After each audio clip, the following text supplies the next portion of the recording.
Good evening and welcome to a second Inside Government show tonight for the fall 2025 semester here at Cayuga Community College.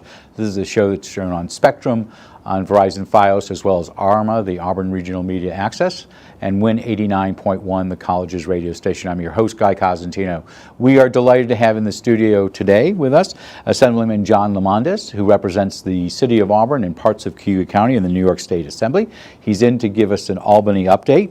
We're going to talk about a number of issues as we did with a fellow member of the Assembly, your minority leader a couple of weeks ago, Will Barkley. We're going to talk about the New York State budget, both what has passed and what's forecasted for the upcoming year. How has the federal government changes been, both the big beautiful bill and the government shutdown, how may they be impacting New York State? And we might even talk a little bit politics because the Assemblyman has announced that he's running for Congress and not for re-election next year. Welcome back into the studio. Thank you. It's great to have you here, and there's a lot going on. We'll talk about the race for Congress at the end. As we put in the press release, we have invited Mr. Mannion on, and he has not agreed to a date, but we're glad you're here. Thank you. So let's dive into the big picture issue for New York State, and that is this government shutdown. We're in about week 3 right now. In your mind, how does this affect at this stage New York State government operations? Forget the people for a second, but just operations for the government right now. So the operations for our state government, there are quite a few things that it could impact and will impact if long term, the longer it goes on. And having lived through multiple continuing resolutions and government shutdowns under the Obama administration when I was in the Army, this is really tough. It's tough on people, it's tough on agencies, it's tough on organizations, it's tough on mission requirements and those responsible for executing those missions when all of a sudden your workforce is told, don't come to work, don't answer your email, don't pick up your cell phone. So when this occurred when you were in the military, and you served in the Army for how many years? 27.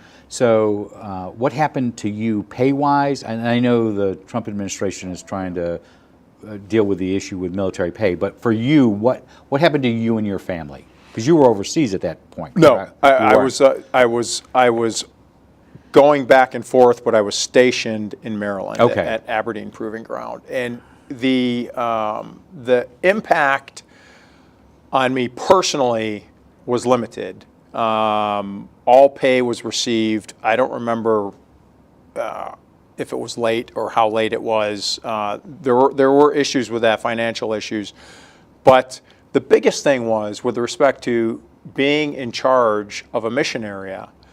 In my case, it involved national and international treaty requirements, and I couldn't use my staff. I couldn't use my general managers of my plants.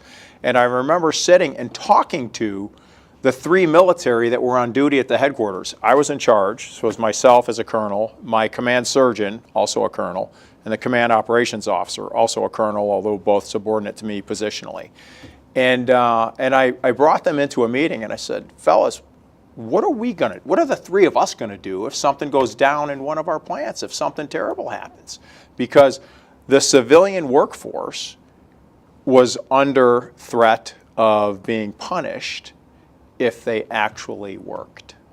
Oh, okay. And so this for New York State, what's the long-term impact? I mean, the last one, we're not close to what the one in 2018, which I think was the longest. We're not there yet, but what do you worry about for New York State government operations? Then we'll get to the public. Yeah, so I think what might really hurt New York State is the whatever federal obligations the state has with the federal government. Whenever they were due, they might be late, so that could require emergency action on our part. We might get called back in to vote on something like that. If this gets taken up tomorrow, that probably wouldn't happen. If this goes a couple more weeks, that could very well happen. I don't want to see that. I hope that this gets resolved. I am, in fact, sending a letter to Senator Schumer myself, asking him to be level-headed about this and to do everything possible to avoid any further continued shutdown. So one of the big issues for Senator Schumer, and it seems from the Democrats on the side, and I know you're at the state level, this is a federal issue, but it is a state issue. There's an estimated 22 million Americans who would be impacted by this health care premium increase. By the way, do we know yet, when I asked Will Barkley, we were at 39 hours, so it was unfair to ask him. Do we know now how many New Yorkers that would impact at this stage? We do. We think the potential is 1.5 million-ish. Okay. And, somewhere perhaps as much as $13 billion. Do you think that's a legitimate issue, though, whether it's keeping the government shut down or not? The premium increase is a legitimate financial issue. Any kind of increase is a legitimate financial issue, and I think I don't want to see any increases. I want to see less government, more efficient government, better care, which we can do. We have the people, the infrastructure to do that. But don't forget, all of this is being said in an environment where our overall strategic position is getting worse because we are still the highest outmigrating state in the country. How do you see this ending in regards to the budget shutdown? Gosh, I want to hope that... I'm not asking you when. I'm asking you how it ends. I hope it ends with some kind of agreement that everybody can live with. I hope it ends... So you think both sides need to be talking for a compromise of some nature? Yeah, or else the stalemate isn't working for anyone, right? Every family in every household, if you don't compromise on something, stalemate forever doesn't work. Right. So let me go turn to something that's closer to home that's gotten a lot of attention recently because this is something the legislature passed. I'm not sure you support it, but there are some changes that are going to deal with fossil fuel equipment and certain new construction that goes into effect on January 1st, which is less than 2.5 months away from here. So this is about installing equipment that burns fossil fuels. In most buildings, it'll be 7 stories or less. Am I correct on that? In the general outlet? Yeah. So there's some exceptions for buildings of 100,000 square feet, and they have to qualify for that.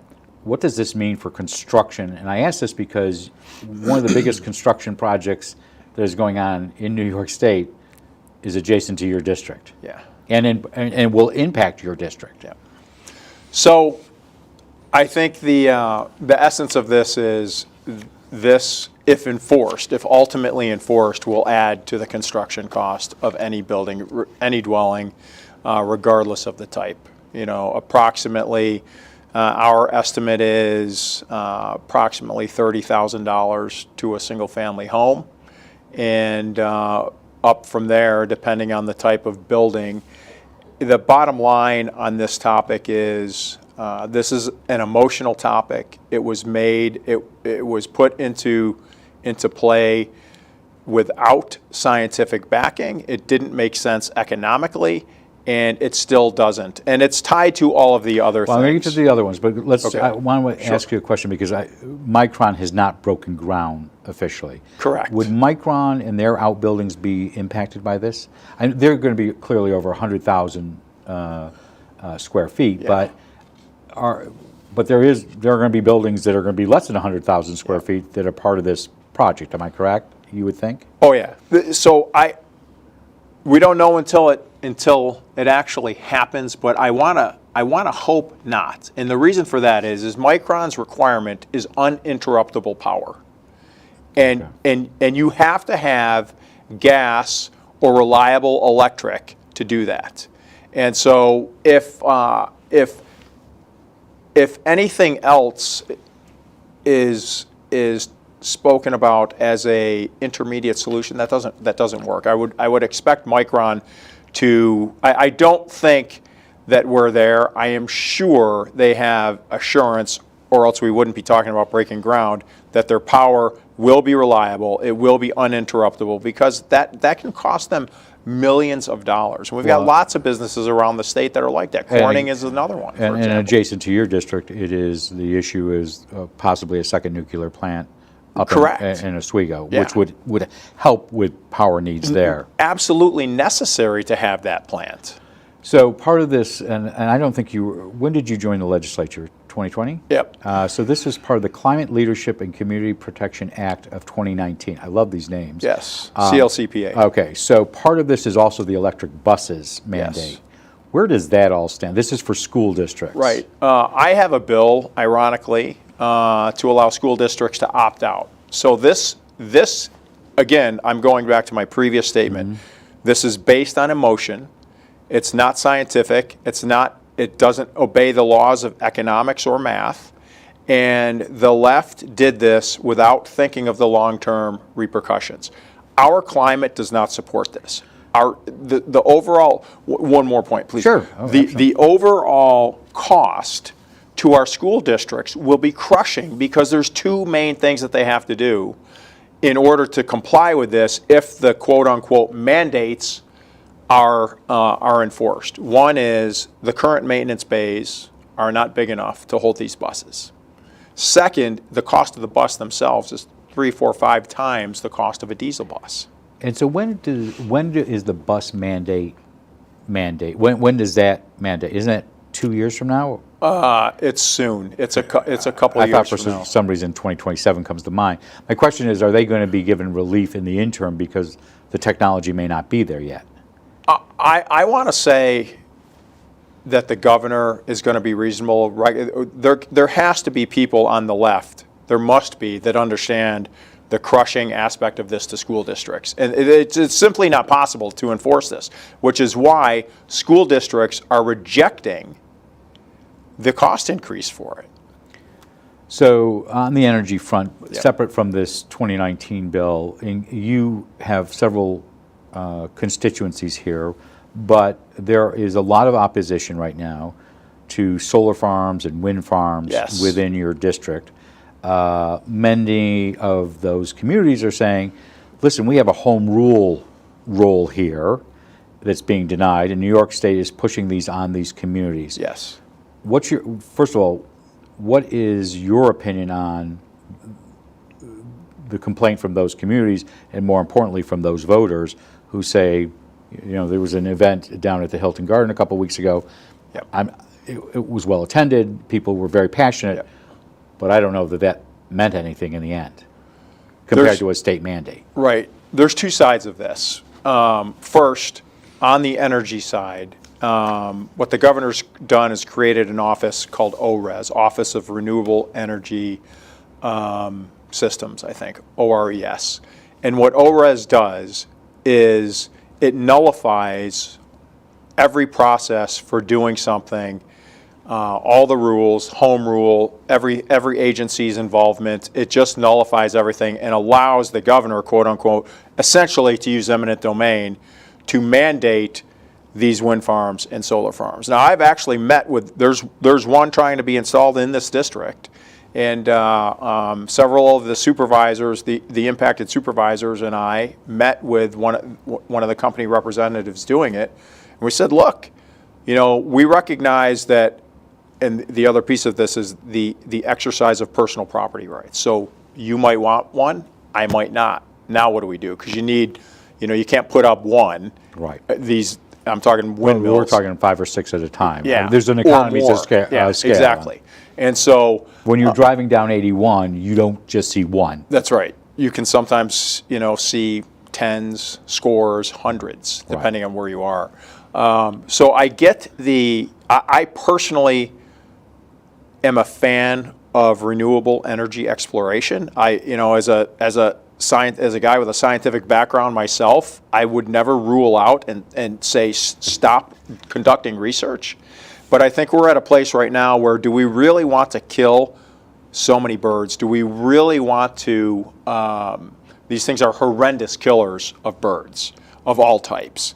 Do we really want to reduce our viewscape and our beautiful panoramic surroundings by these big, ugly, monstrous windmills everywhere? But to the bigger, larger point, our communities, if a town board, a village board, whether it's their planning or zoning or the boards themselves, Yep.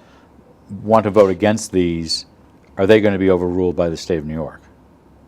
My opinion is yes. That's what. So the only way to stop that is litigation then? Yes, you would, and hopefully it doesn't get there. Hopefully, I want to see I would like to see the governor get rid of ORES. The reason that we have the DEC, the reason that we have the other organizations that would be involved in this, Farm Bureau would be another one, except the reason we have the existing permitting process, whether you want to build a shed or a skyscraper, is for these very things. And so we had our processes in place. ORES nullifies them, and the governor did that intentionally. But was that an act of the legislature approving it, or is that arbitrary executive? No, that was executive. I don't recall there ever being a vote. We would have lost. The Republican caucus would have lost on that anyway. I think that was executive action, though. Okay. So before getting to the next items, you just mentioned you and supervisors meeting. The legislature's out right now. Correct. In the sense you might be called back if there's an issue.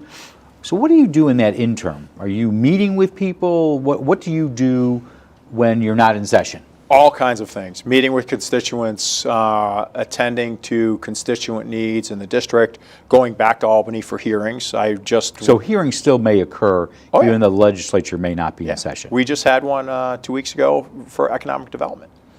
I know you're meeting with people in the district. I know we had a guest here, Scott Sinsterbo, the new executive director. Look at the smile on your face. You went to the Y. What'd you find out?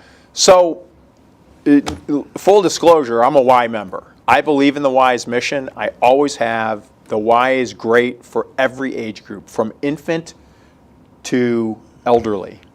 The things that they offer, both physical, intellectual, child care, the services that they offer are down-to-earth, community-based, solid, beneficial, and necessary in the communities that they operate in. And I'm going to do everything I can to help raise the profile of the Y, not just the one in Auburn, but all YMCAs. Because as I just told Scott, one of the things that they've recently done, which is one of the best things that the consortium of Ys has done nationally, is the institution of the reciprocity. So if you go to one Y, you can get into another. Now, Y. they're not all on, I'm told they're not all online throughout the entire country yet, but I think they will be. And for example, I have personally used my Syracuse-based Y membership in many places in New York State. And I think when they did that, that was a really, really good thing to do. It enables people when they're traveling. You might, I don't know where you're going to take vacation. You might go to Oklahoma City next week or something like that, and don't forget to take your Y card with you. They all have them in my house. There you go. This body is not a Y body, but the rest of them are, fortunately. So a couple of questions about things that are going in adjacent to your district. So yes. One is obviously the September 4th federal ICE agents raided the food processing plant up in Cato. Yep. That is not in your district. It is north of your district. Yep. Have you been briefed at all on what law enforcement did as a member of the minority assembly? Not formally, but we know what happened, and we have.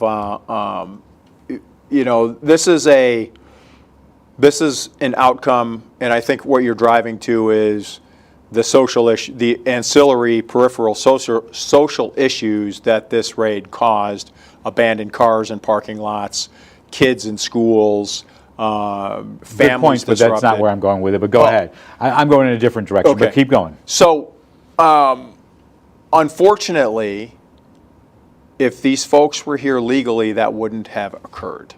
That wouldn't have had to occur. And so, and I'm tying this into, if you remember, there was an article in the Syracuse newspaper about 2 or 3 months ago, and it was about the necessity of some farms in central New York, greater New York State, to have to hire illegal workers in order to make their bottom line. Now, as you know, I'm a commercial farmer myself, and they didn't interview me for that. And the thought that I have is really simple.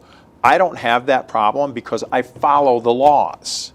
And the laws hurt me immensely, which is why we need such agricultural reform and in a greater sense, business and regulatory reform in general in New York State. And so, we have a bill on that, 2 for 1. You got to eliminate 2 burdensome regulatory policies or laws in order to put a new one in.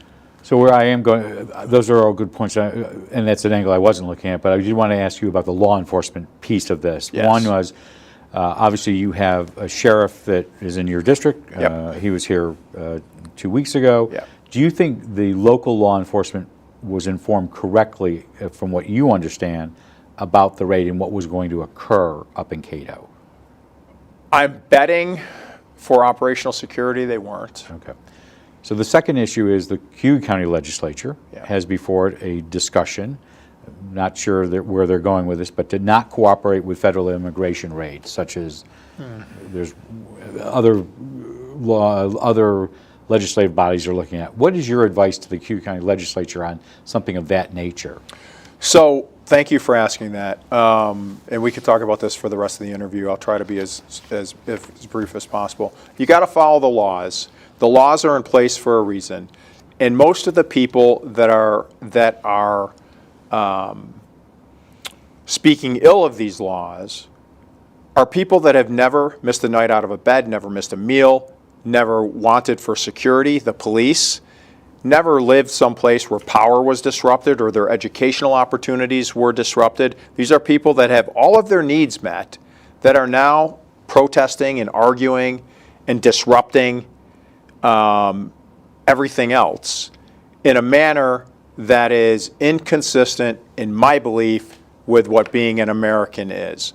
And the essence of this is New York State's law that makes it a felony for local law enforcement to cooperate with federal law enforcement, i.e. anything surrounding a ICE raid, is ludicrous. I mean, to say to you as a sheriff and me as a federal guy, you can't tell me. When was that passed? So very disruptive, very counterproductive to our communities. So I want to talk about budget for a second because I don't want to leave here without talking about next year's election. Yeah. New York State passed a budget in the spring. Did you vote for it, and what did you like in it? What didn't you like? I'm consolidating 3 questions into one. Yes. So I voted against most of it. I think I voted against. Don't forget, when you talk about the budget, there's 6 or 7 bills here, big bills that deal Correct. with different divisions. Yeah. Okay. I voted against all of them, mostly in principle because there were poison pills in every single one of them. And I'll give you an example. The education budget. Here we are. Our education per student in New York State is about $30,000 per pupil. It's 80% higher than the national average. And yet, where are our results? Our results are in the middle of the pack. This is unacceptable. Any analytical person would say, you're spending 80% more than the national average. Your results are in the middle. You are doing something wrong. Any business operating with efficiency would say, we have a problem. There were other home rule. In the past, you had been opposed to the hotel tax for the City of Auburn. Did that come up as a separate vote, or is that part of the budget? That, I don't like what happened. The governor and the mayor here included, I call that the mayor's tax. They put that in the budget knowing that there weren't enough Republicans to keep it from passing. So it was taken away, it was stripped from home rule. So you voted against that because it was part of the budget. Were the ones for Skaneateles and Weedsport put in the same way, or are they separate rules? No, they were Skaneateles and Weedsport both were handled properly. And did you support those two? I did. Yeah. The reason for not supporting Auburn's was very different. The 3 were not the same. There were different reasons for each one. How were they different? So very different. The Skaneateles bill was I had done a lot of community outreach, and I told the mayor of Skaneateles, I won't support it if we don't have a public meeting, if we don't give people and businesses the opportunity to reach out to me. So we set I think it was a 30-day period, and we gave people 5 ways to contact my office. They could do it drop in person, U.S. mail, email, phone call, or the public meeting. And so quickly, because I want to get to next year, what was different about Auburn's process? Auburn wanted it without going through the adjudication process, and so they just included it. We did have a meeting. Most of the people that came didn't think it was the right thing to do. People did reach out to me. And the thing with Auburn is the people that it hurts most. Now, there's a 10%, just to make the math easy, there's already a 5% county tax on lodging in Auburn. This adds 5% more. So you buy 100. But those aren't on locals. Those are on people coming to visit. Well, if you buy a hotel room, it's going to be on you. Right. Whoever purchases a lodging. You've decided not to run for the Assembly next year. Correct. You're running for Congress. Why?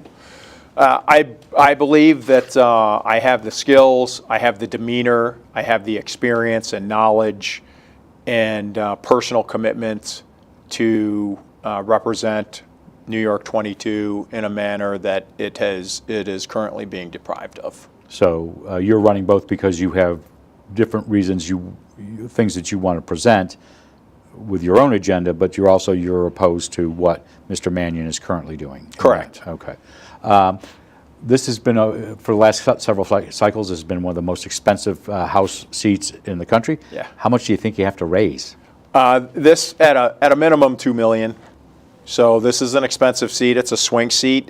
This seat matters nationally with respect to keeping the U.S. House in Republican hands. It's going to be one of the top 3 or 4 swing seats in the country. Where are you on fundraising right now? We just filed, so my campaign just started. We brought in roughly $1,000 a day so far. We have invited Congressman Mannion in. Just want to make sure we're clear that we've invited both sides here. Fine. If you don't, you are the only candidate on the Republican side, correct? Correct. Right now? Yes. So if you were not to become the Republican nominee for Congress, would you go back to the Assembly?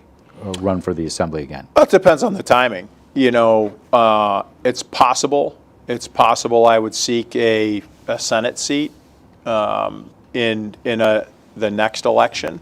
Okay. But I'm not looking at that. I'm looking at this seat and winning, applying my knowledge, skills, and experience. Don't forget, I served in the military for 27 years. I worked in industry for 5 years in the defense industry, which is critical to this district. Is there anybody running for your current seat right now? Any announced candidates? None that there are several that are interested. I don't know that either has filed. Last question. Yes. What's on your book stand right now? What are you reading? Believe it or not, what is on my book stand right now is a book about the rescue of World War II downed air crew in Yugoslavia. Very daring rescue. What's the title? It's like Bomber Crew or something. Bomber, okay. But there were roughly almost 2,000 of these guys, and the Allies were driving the Germans crazy because they couldn't find them. The underground was helping them, and it got to the point where they couldn't hide them anymore, and so they communicated, you got to get these guys out of here. And so I'm not through it. I haven't finished it yet. Okay. So. We want to thank Assemblyman John Lemondes for joining us today and sharing your views and time. You're always willing to come in the studio and talk to us. We appreciate that. We'll be back on Thursday with our second and final forum of all 4 candidates for the Auburn City Council. Terry Cuddy and Ginny Kent on the Democratic and Working Families lines will be here. Craig Diego and Joseph Villano, who are on the Republican, Conservative, and People's Voice lines, will be here as well. I'll moderate. Robert Harding will be asking the questions.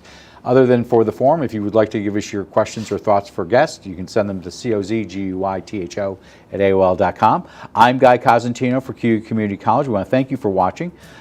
Stay safe, and we will see you back here on Thursday for the City Council Forum.